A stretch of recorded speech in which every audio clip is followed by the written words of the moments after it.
Thank you, Mel. Thank you, Jonathan. Good evening. Good evening. I want to start by congratulating tonight's other honorees, Jenny Isaacs, Mark Diamond, Leslie and Janice from Lifeline Syria. I've read up on all of what all of you are doing, and it's quite impressive. And of course, with every single person here, I want to congratulate Via Hafta on your 20th anniversary. I am hugely respectful of the work you do and proud to have known you and collaborated on several different occasions. Friends, I come to this stage tonight with huge humility, or perhaps I should say, with deep embarrassment, coming as I do from a country in disarray. In fact, I thought that maybe I shouldn't even show my face. But then I thought that perhaps with this recognition, you were also going to present me with naturalization papers. So I came. A word or two about the political situation. We did not predict the United States election outcome, and I, for one, am devastated.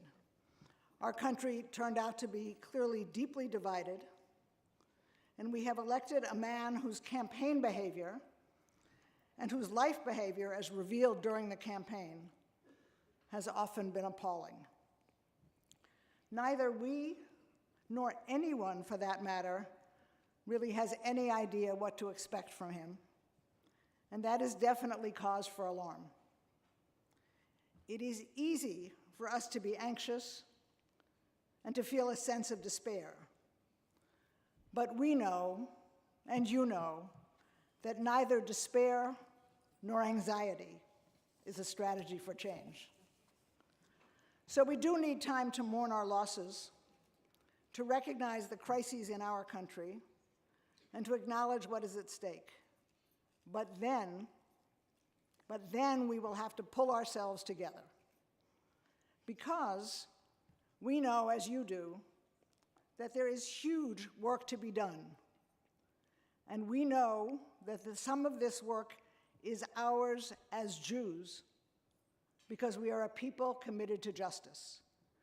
Actually, not just committed to justice, but to the pursuit of justice, which is a great deal harder.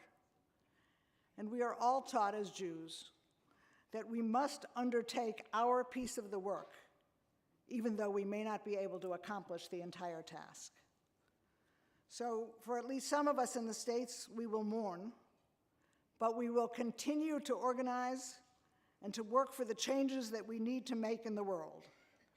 And I think actually, and I share the thoughts of people at American Jewish World Service, that because of the situation, we will need and we expect to double down on all of our efforts. As I said before, I'm really particularly proud tonight to salute the work of Via Hafta. As you heard from Avram, it's an organization that was just getting born as I came to American Jewish World Service. You've had a distinguished record over these 2 decades. I respect the work that you do in Toronto with people in need in your own city, the work you do with Indigenous First Nations people in Canada, and the work you do globally, particularly in response to disasters. I have warm memories of getting to know Avram in my early years at AJWS, lots of phone calls back and forth. We learned from each other, we collaborated, and we were able to create some shared models for disaster response. It has been my pleasure to maintain this connection and to find times when we could work together. So let me take this minute with all of you to salute Avram Rosenzweig and thank him for his vision, his dedication, and his partnership.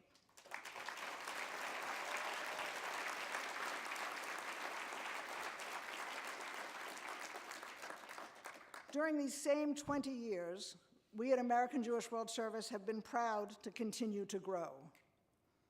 Our mission, which I share only because I think it will sound familiar to you, is that we are an organization motivated by Jewish values that works to realize human rights and end poverty for the marginalized people in the developing world.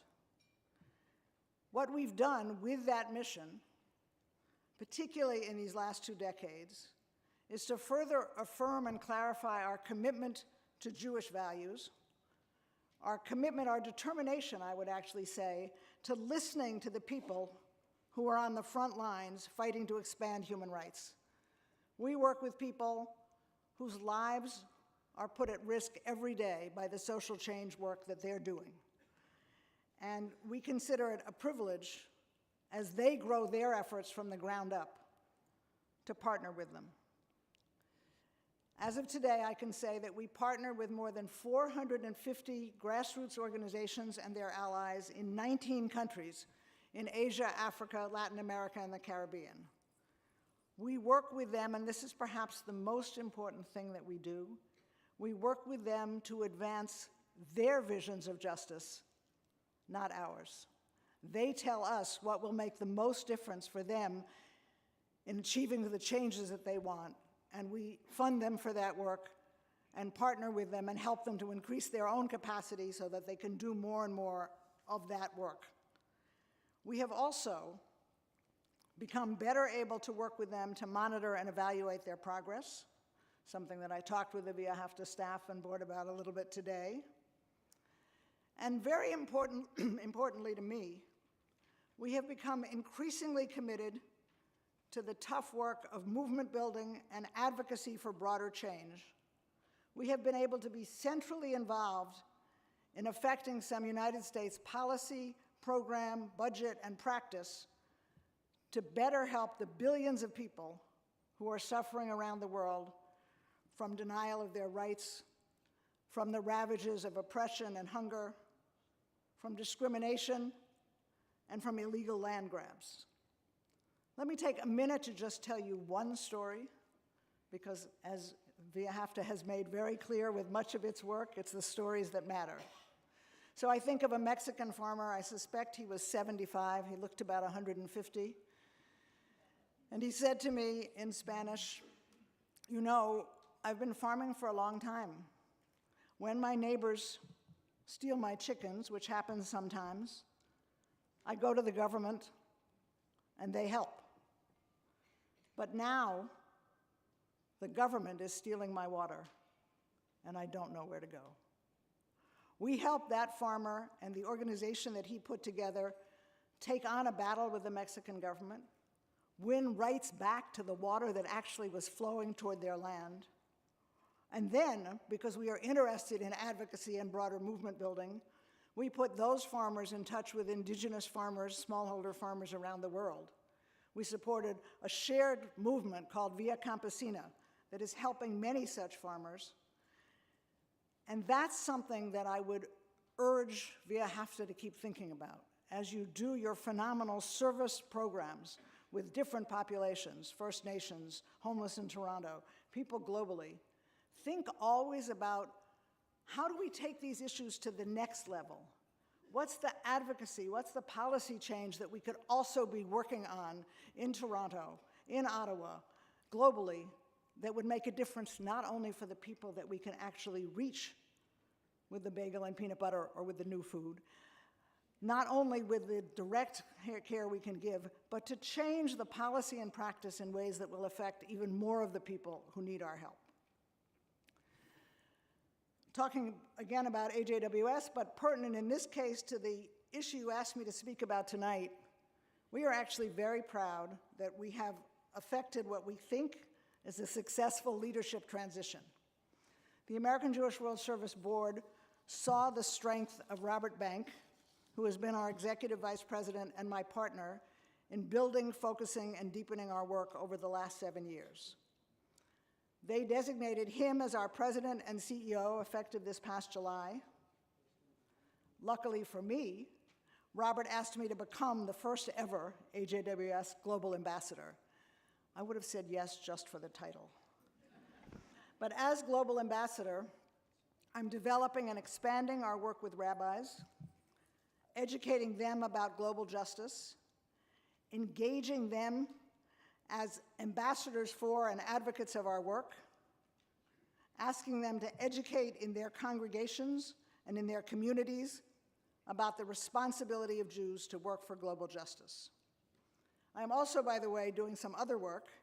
I'm doing some international work with Stephen Lewis, who is my most favorite Canadian, and I'm doing some work with other Jewish social justice organizations in the States that are working domestically, fighting for a clean environment, advancing LGBT rights, and seeking to protect voting rights. For sure, we need more people everywhere committed to this work.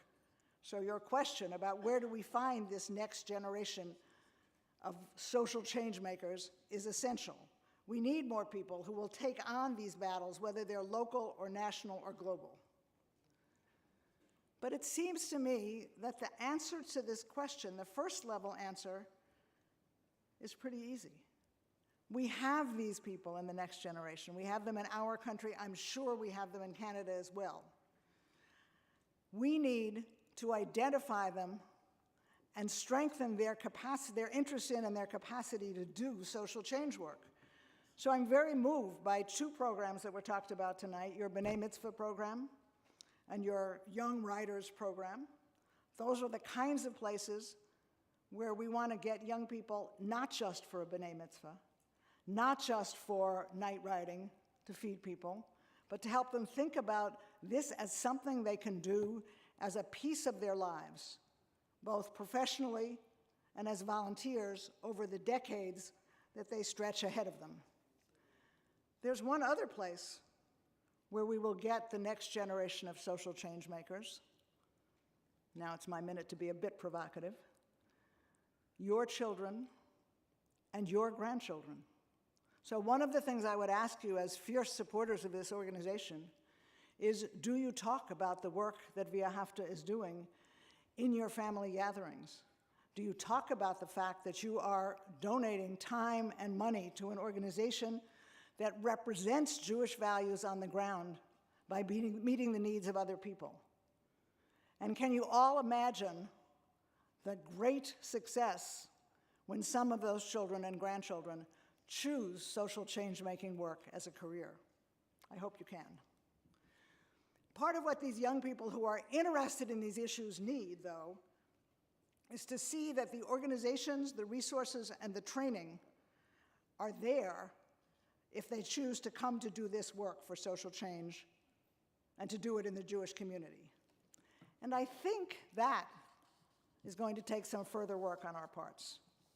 In the United States, which is obviously the scene that I know better, it is already requiring, and it is going to continue to require, much more attention to issues of gender, of salary, and of resources.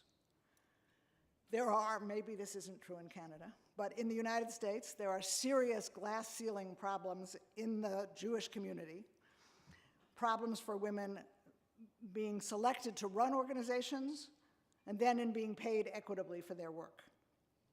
And equity is necessary but not sufficient.